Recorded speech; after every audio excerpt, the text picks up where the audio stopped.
मैं भारत माता के पवित्र चरणों को स्पर्श करता हूँ और उनको प्रणाम करता हूँ।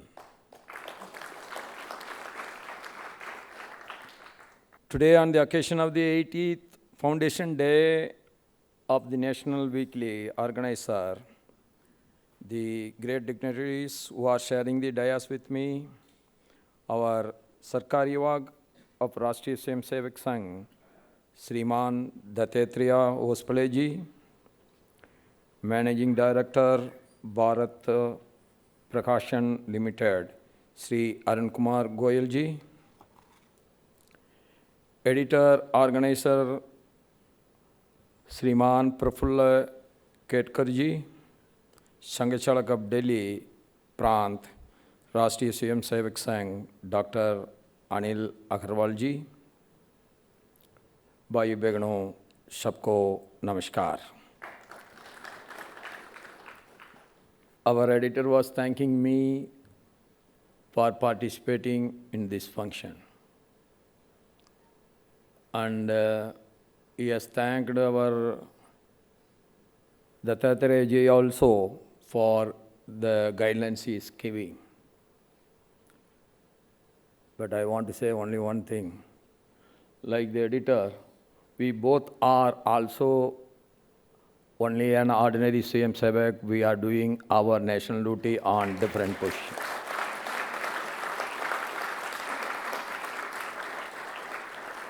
So you need not thank any one of us, but you should thank your colleagues who are helping you to bring this national duty of publishing the Organiser in the better way. 80 years is more than a milestone. But God is always great. When some good thoughts is coming, then some good thing is going to happen. It will start with a new small light. I feel Organiser is one such great small light that has started just before the independence. Soon after that, we got the independence. So any work with good intention,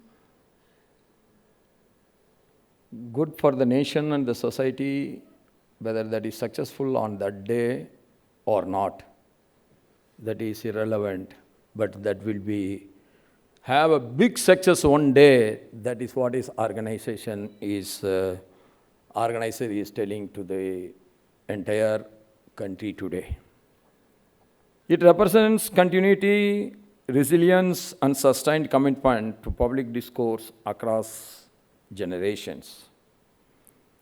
I remember the time we used to get one Tamil paper of Sangh that is known as Tyagabhumi that time. Before emergency, it was Tyagabhumi. Then after emergency, it was Vijaya Bharatam now. So in that we find, they will quote in Tamil some of the news published in the Organiser. That is how I come to know about Organiser. Then we write to Tyagabhumi that you please send the Organiser's address so that we can subscribe for it. Now on those days, I was a student. So you have to write a letter only, then the letter answer will come. Then after getting the answer, then you have to arrange the money for the subscription. So it took little time, 2 months time it took. That's how I have seen the Organiser for the first time in my life. I extend my heartiest congratulations to the entire Organiser family, Bharat Prakashan, its readers, contributors, and well-wishers who have sustained this remarkable institution over 8 decades.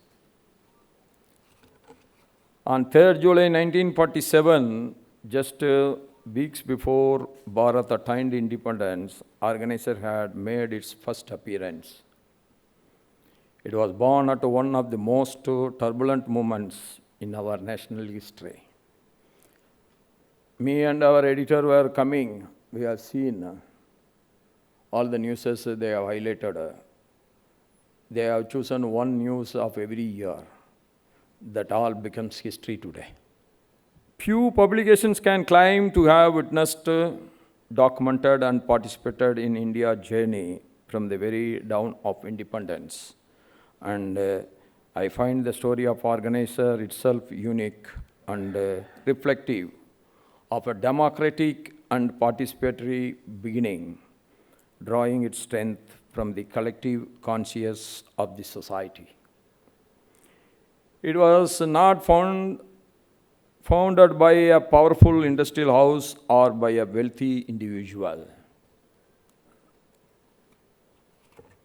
If I remember rightly, all our Sangha magazines got one common feature. There will be no advertisement anywhere. Only one single advertisement. On the last page, half-page advertisement will be always there. That is Mangalore BD advertisement. If I remember, I think very jovially, I think Guruji has told, I was told, I have not heard it, but Guruji has told once, when after the dinner in the night, they will always usually, everybody will sit together and very casually they discuss. Then they were talking about that one person has told to Guruji that we should have a very powerful magazine in all languages. Then Guruji asked him very jovially, what is the one common feature you are able to see in all our Sangha Patrika in all languages? Nobody was not in a position to answer immediately. Very jovially, Guruji has said, it is Mangalore Ganesh BD advertisement at the last page. Why I am telling, see how the contribution is coming from the heart, because their customers are not the readers of Organiser. Nobody, I have not seen any Swayam Sevaka at that time smoking at all. So their customer is not there, still the advertisement has come. That is only in the interest of the nation, that this nation belongs to us. This nation should become powerful globally. That was the idea behind it. So through him, Dattarayaji, I am thankful to Mangalore Ganesh BD also for so generous to make our Patrikas so strong in those days. It is true and it is an enduring tagline, the voice of the nation. But as it is rightly mentioned by our Dattarayaji, it is not the voice of the nation, it is the voice of the soul of the nation. Yes. There is no self-interest, there is no self-motive, nothing in the thinking, but except one single thinking that one day Mother Bharat should be the most powerful nation in the world.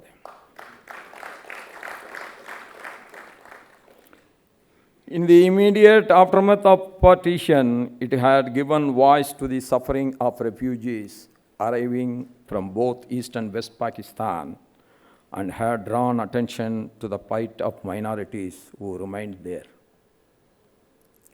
It became a platform for concerns that deeply affected millions of Indians. The history of Organiser cannot be separated from the history of free expression in independent India. In 1949, it faced censorship for raising issues concerning Hindus in Pakistan and fought it out in the Supreme Court. That was explained to me by our editor, what has happened. The first censorship in Free India is faced by no other Patrika except Organiser. The legal battle became a landmark in the evolution of media freedom in Bharat and reinforced the principle that a vibrant democracy depends upon an independent press willing to ask difficult questions, but the right questions. For many decades, Organiser has consistently participated in national debates on issues relating to unity, integrity, security, culture, and governance. During the 1950s, it highlighted the questions surrounding Jammu and Kashmir and the Praja Parishad movement. So, these all are, we know that we are not going to attain a big success at that time, but we stand by the truth. That is, the Organiser becomes the witness towards it. It engaged with the national discussions during the wars with China and Pakistan, examined issues surrounding the untimely deaths of Dr. Shyam Prasad Mukherjee, not only Shyam Prasad Mukherjee, also former Prime Minister Lal Bahadur Shastri Ji. There is no question injustice has been done to whom. When there is an injustice, whether he is a congressman, whether he is a Jansanghi or Sangh, but that has been questioned by one single paper, that is Organiser. And also Pandit Dinadayal Upadhyayji's and contributed to debates on Swadeshi and Ram Janmabhoomi movement and many other defining movements in India's public life. Its roles before and during the emergency deserves special recognition. Before emergency, Organiser and its sister publication, The Motherland, had become a rallying point for the entire opposition to save constitutional democracy. I remember one of the statement of A.K. Gopalan, one of the stalwarts of the Communist Party, CPM. During the emergency, our Swayamsevaks went and met him. He, with an open-hearted mindset, he told to our Swayamsevaks, yes, we thought we are great warriors, but we failed. We thought RSS are mostly sannyasis, but you fought like warrior, and that is the great energy, great feeling created by our Sangh Patrikas, and the Organiser is made a great contribution against the emergency. Editor Shri K.R. Malkani was the first media person to get arrested soon after the declaration of emergency. Despite all that, then government efforts, the Motherland was published and it announced the declaration of emergency. That is the will for the good of the nation. Such movements remind us that the freedom of the press is meaningful only when it is exercised with courage. The enduring strength of Organiser also lies in the distinguished individuals who have shaped its editorial vision. From Shri A.R. Nair ji, Shri K.R. Malkani ji, Shriman L.K. Advani ji, Shriman P.P. Bhatia ji, Shriman Seshadri Chari ji, Shri R. Balasankar ji, to the present editor, Shri Prafulla Ketkar ji, each one of them have contributed to building a publication with a distinct nationalistic ideological identity. Over the years, eminent educationists, economists, diplomats, scholars, and great thinkers have enriched its pages, making it an important forum for serious intellectual engagement. The influence of Organiser extends far and wide. Its readers have included legislators, members of both houses of parliament, editors, policymakers, academics, and opinion makers across the country. It is frequently quoted in parliamentary discussions and in national publications.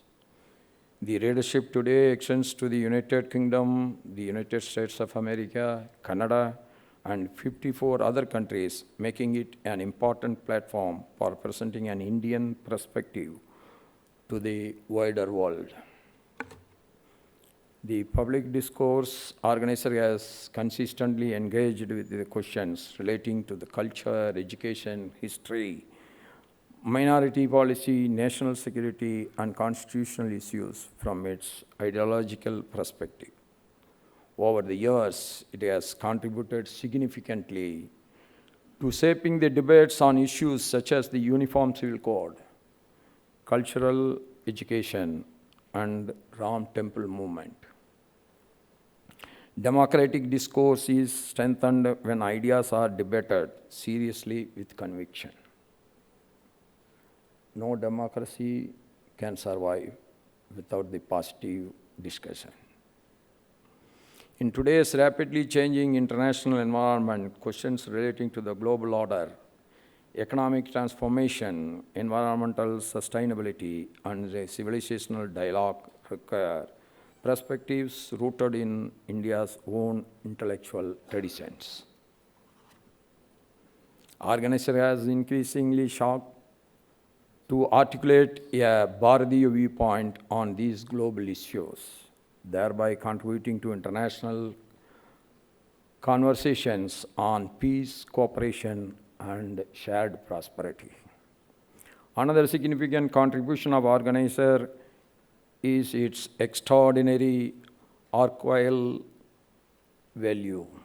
That is its great contribution. Across 80 years, it has documented an important stand of Indian political, social, and intellectual life. The book being launched today is therefore much more than a commemorative volume, but we have released today. It serves as an important window to understand the Hindutva discourse in independent India. As we celebrate this milestone, it is also an occasion to reflect on the larger responsibility of journalism. Every publication must remain committed to truth, integrity, and the highest professional standards. Democracies flourish when the press informs, questions, and encourages informed public debate while respecting the facts and maintaining the credibility. We must always raise our voice for the truth. We must always raise our voice in the interest of the nation. I once again congratulate Bharat Prakashan, the editorial team, contributors, readers, and every individual associated with this remarkable publication. In the nutshell, Organiser is not only a journal, it is a great historical recorder of independent India. My best wishes for its continued success in the coming centuries too. And I pray to God all the good efforts should be successful as like Organiser. With these words, I wish them every success. Jai Hind, long live Mother Bharat. Thank you everyone.